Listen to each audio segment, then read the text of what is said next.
por qué crees que una marca debe apostar precisamente por el podcast? Pues mira, hay una cosa que tiene el podcast que ya tenía la radio, que al final el podcast es como la radio a la carta evolucionado, ¿no? Que es la conexión con la gente, porque mucha gente se pone el podcast para dormir, como que les hace mucha compañía. Entonces se crea una comunidad y una relación muy fuerte. Entonces tiene muchas ventajas.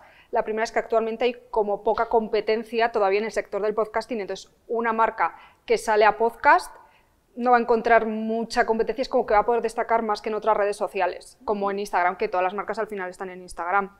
También otra ventaja es que no es excesivamente caro, es barato con un micrófono, a no ser que ya quieras invertir en cosas como tener una voz con caché, con recorrido, etcétera, pues es un formato más o menos barato.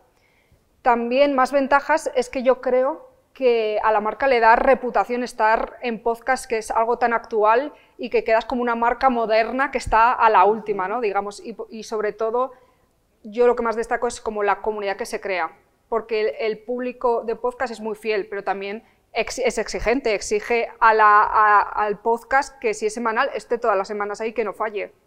Entonces yo creo que esas son como las ventajas más grandes que tiene el podcasting. Qué bueno, fíjate, pero hablabas de la voz, ¿no? De la voz en el podcast.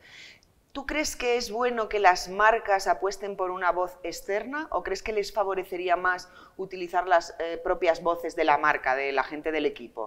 Pues mira, yo creo que depende del objetivo y sobre todo del presupuesto que la marca quiere destinar al podcast. Si es un presupuesto reducido y la gente del equipo se anima a hablar, al final son los que más conocen a la marca, pero yo recomendaría, y sobre todo si se quiere hacer de forma profesional, que opten por una voz reconocida, porque al final ya vas a tener ese gancho de que la gente lo escuche. Yo, por ejemplo, escucho el podcast de Wallapop porque lo hace Luke Loren, o el de Netflix porque lo hace Samantha Hudson y Jordi Cruz, que al final son caras conocidas para los millennials, para generación X, y al final pues yo creo que es mejor buscar una voz referente, como por ejemplo en otro sector totalmente diferente, que es la arquitectura. Museo ICO cuenta con Pedro Torrijos, que es reconocido para ello, y cuentan con él y ya hace como que tengas tu base de oyentes seguros, porque esa persona, pues bueno, le da reconocimiento al podcast también. Entonces yo recomendaría eso. Por ejemplo, el del Corte Inglés, que es de cultura, cada semana invita a una persona de cultura. Gloria Fuertes ha ido el Canco Rodríguez, ha ido también el Niño de Elche, y al final pues eso hace que la gente lo escuche más. Entonces yo recomiendo que opten por una voz reconocida. Tú dices que es una buena idea para las marcas, en tu caso la has hecho como entretenimiento y como un poco como evasión. Vamos, cualquiera, tú lo decías, una de las ventajas, que no necesita una gran inversión un podcast. Imaginemos que creamos nuestro propio podcast, ¿vale? Ahora, ¿cómo hacemos para que ese podcast llegue al público?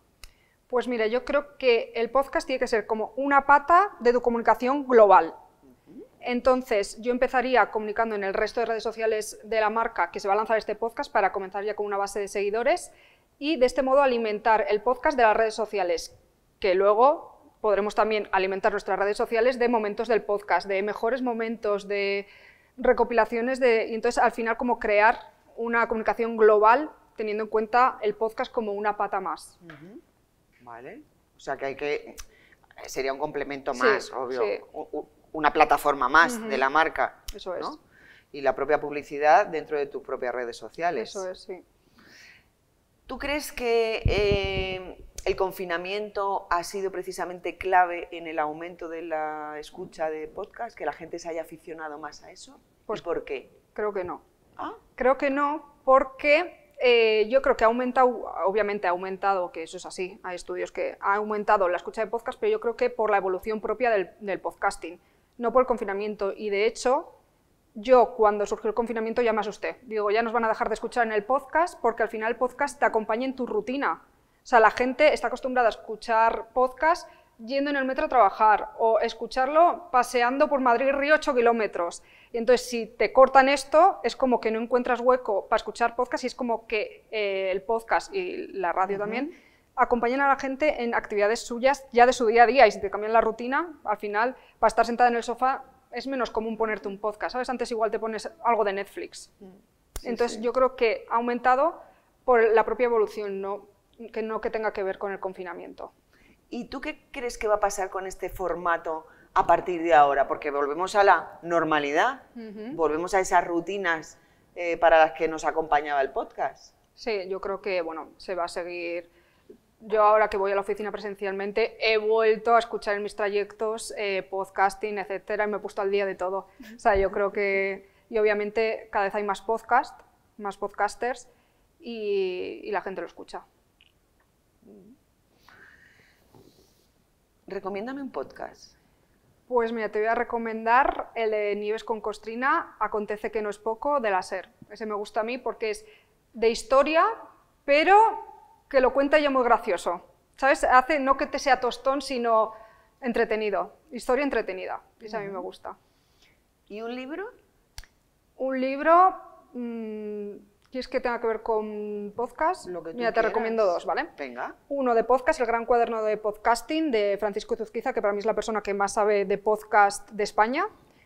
Y te voy a recomendar también el de Marca Busca Ego Blogger, porque es un libro que yo me compré hace 7 años sobre el inicio del marketing de influencers, y si lo lees ahora refleja muy bien cómo ha cambiado todo. Son entrevistas a profesionales de PR, y entonces ves cómo ha cambiado todo y que no tiene nada que ver, o si hay puntos comunes. Entonces te recomiendo esos dos para que veas un poco. Claro, ¿no? Me parece fenomenal. ¿Y blog? ¿Eres consumidora de Nada. blog? Hace Nada. 10 años, vamos, todos los días me metía a mis 8 blogs de cabecera, pero ya nada, no consumo ninguno. ¿Y canales de YouTube? Sí, canales de YouTube sí que veo bastantes. Por ejemplo, te recomiendo el de Luke Loren, que trata mucho sobre temas sociales o temas tabú, gestación subrogada, lleva a personas relevantes, crea debate, por ejemplo, salud mental, diferentes temas interesantes, y está muy bien.